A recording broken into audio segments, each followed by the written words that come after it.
जब ग्राफ 600% तक पहुंचा तो उसे लगा कि वह करोड़पति बनने ही वाला है, लेकिन लालच में उसने और बढ़ने का इंतजार किया। इसी दौरान वे रहस्यमयी आवाजें और ज्यादा डरावनी और तेज होती चली गईं। अब उससे बर्दाश्त नहीं हुआ, उसने बदला लेने के लिए हथौड़े से फ्लोर को पीटना शुरू कर दिया।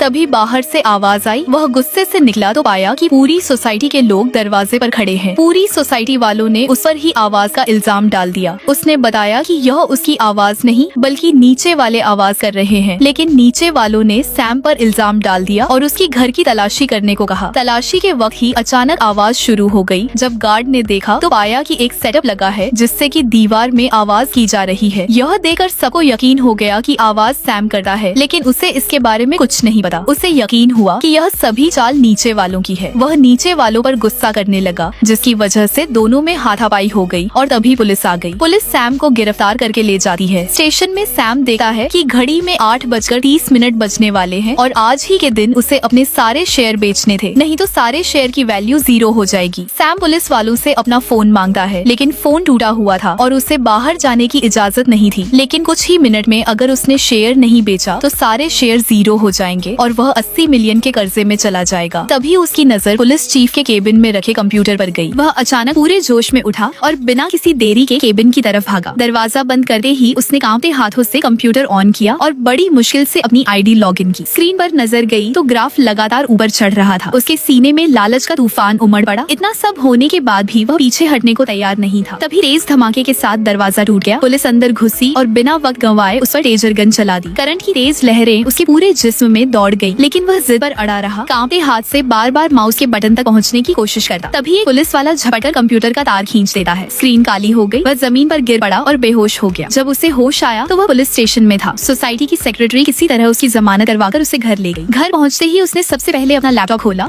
और फिर से आईडी लॉगिन की। पर जैसे ही स्क्रीन पर नजर गई उसकी सांसें थम गई। सारे शेयर माइनस में जा चुके थे। अब उस पर 90 मिलियन का कर्ज था जो उसने अपने फ्लैट को गिरवी रख लिया था। चेहरा पसीने से भीग रहा था। उसके ऊपर दुखों का पहाड़ टूट पड़ा था। उसने बोतल उठाई और बेतहाशा पीने लगा। थोड़ी देर बाद कागज कलम निकाला और सुसाइड नोट लिखा। फिर लड़खड़ाते कदमों से सोसाइटी की छत पर जा खड़ा हुआ। हवा तेज थी। वह रेलिंग पर चढ़ा ही था कि नीचे उसकी नजर अपने पड़ोसी पर पड़ी। गुस्से से उसकी आंखें लाल हो गई। दिमाग में बस एक ही ख्याल, कौन था? ये सब उसी की वजह से हुआ है। अचानक वह कूदने का इरादा छोड़कर नीचे भागा। हाथ में भारी हथौड़ा उठाया और पड़ोसी की ओर बढ़ा, लेकिन तभी उसका ऊपर वाला पड़ोसी दौड़ कर आया और उसे रोक लिया। दोनों के बीच छत पर एक खतरनाक जद्दोजहद शुरू हो गई।